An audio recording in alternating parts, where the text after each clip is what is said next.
Bonjour tout le monde, nous sommes le jeudi 31 mars, il est 9h41 et ce matin les marchés abordent un timide rebond après la baisse d'hier, donc repli qui a ramené le CAC jusqu'au 6007 et nous ce qu'on indiquait c'est que fallait pas trop casser ce niveau-là, fallait pas s'installer en dessous pour que qu'on conserve des probabilités de rebondir supérieures. C'est pour ça que on a acheté hier au-dessus des 6007. On a eu l'occasion de faire de nombreux écarts entre 700 et 740 et de profiter du rebond de ce matin pour continuer d'alléger.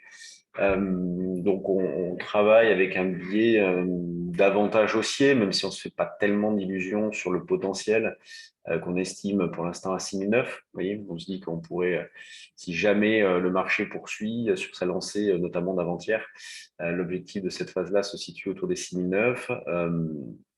Donc, on cherche principalement à acheter. On a pu profiter du repli d'hier pour acheter des calls aussi. On a proposé, là, notamment sur le trade du jour, on a fait, dans l'idée donc de jouer un rebond. Et si jamais le marché en décide autrement, c'est pas bien méchant.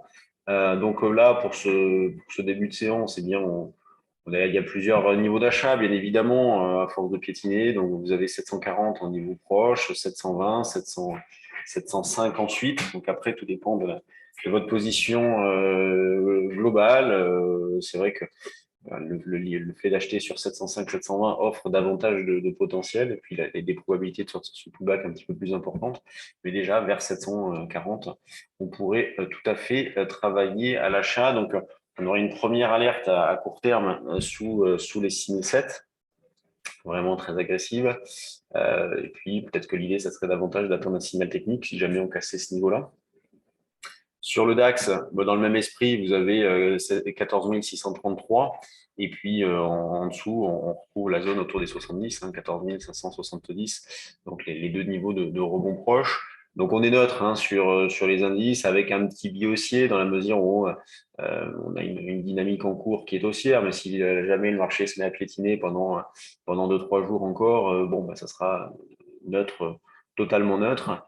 L'eurodoll aussi a neutralisé, donc c'est un peu l'événement entre guillemets de ces dernières heures, c'est le fait que l'eurodoll ait franchi les 11 40 50, qui était un niveau qu'on surveillait, autour duquel on avait fait une articulation, considérant que tant qu'on était en dessous, eh bien on restait plutôt du mauvais côté, du côté baissier, et avec le franchissement, donc il y a une petite fenêtre de tir pour éventuellement aller chercher les 1,1390, mais c'est un peu partout pareil. La visibilité manque, les probabilités de réussite ne sont pas maximum, donc c'est pour ça qu'on y va sur des quantités limitées. On n'hésite pas à s'appuyer sur les options si besoin.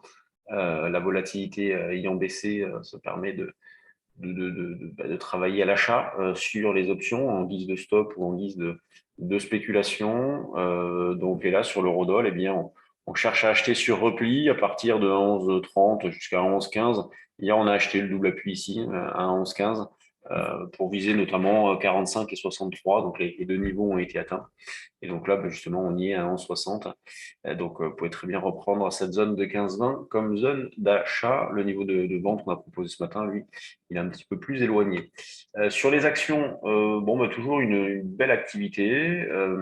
Il y a des démarrages. Il y a dans les screeners volume, il y a quelques valeurs. Quand on prend par exemple les valeurs du CAC ce matin, vous avez donc plus forte hausse Pernod qui prend 2 et quelques, donc Pernod qui accélère sacrément, hein, qui franchit ses plus hauts récents, donc c'est propre.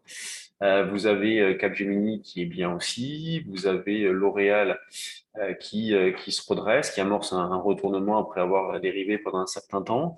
Oui, tout ça va plutôt dans le bon sens. Et puis à l'inverse, on a Worldline qui reste plombé, alors, qui a violemment rebondi à l'image de toute la cote, hein, qui a violemment rebondi mardi avec une hausse de quasiment 10%, là, qui rebaisse un petit peu ce matin.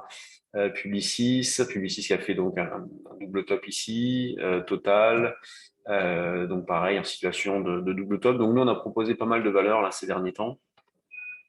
Et donc dans les screeners, qu'est-ce que nous avons? Nous avons Balio, donc qui justement qui démarre, ça fait partie des valeurs sur lesquelles il y a des impulsions haussières qui se déclenchent. Vous avez Coeris qui bouge, mais bon, on fait calcul sur place. Transgène qui rebondit bien. Elena Santé qui a sorti ses chiffres ce matin, qui sont sont très bons et qui en profitent. Hein. C'est bien retourné, LNA Santé. Vous avez Orpea qui est en passe de déclencher quelque chose d'ailleurs. Assystem, Bilandi, donc vous voyez, c'est plutôt pas mal. Hein. Bon, c'est équilibré entre les hausses et les baisses, mais des configurations graphiques qui sont assez intéressantes. En revanche, l'isogène, on en parlait tout à l'heure dans la salle des marchés, là, c'est la descente aux enfers. Là, depuis le mois de mars, depuis le mois de mars, mars 2021, donc depuis un an, sacré purge hein, quand même. Donc là, on tend dangereusement vers zéro. Mais bon, ça, c'est des dossiers hyper spéculatifs. Je préfère ne pas y toucher, ces valeurs-là. Je les laisse aux autres. Ça ne m'intéresse pas trop. Et donc, bah oui, là, je vous parlais d'Orpea tout à l'heure. La voici. Donc, en passe de déclencher. Gros volume du jour, ASML, Shell, Total, LVMH, Adyen et L'Oréal. Donc, voilà, plutôt des grosses capitalisations dans l'ensemble. Voilà ce qu'il y avait à dire sur les marchés ce matin. Donc, pas vraiment de tendance sur les indices, une alternance hausse-baisse. Et là, on travaille plutôt avec un billet haussier. Pas de véritablement de tendance non plus sur l'eurodoll, donc une phase un petit peu particulière. Bon, on se retrouve ce soir pour ceux qui le souhaitent. On fait une présentation en ligne de nos activités, nos services, tout ça. On répondra à vos questions. Donc, c'est en ligne, gratuit, accessible à tous sur inscription. Vous pouvez nous envoyer un petit mail à info@percevalfinance.com. Puis on reviendra aussi sur quelques opérations qu'on a pu faire sur le trade du jour et puis on parlera marché. Donc, si vous avez de l'intérêt, n'hésitez pas. Allez, à ce soir et puis sinon à demain pour notre live de la semaine. Allez, salut à tous.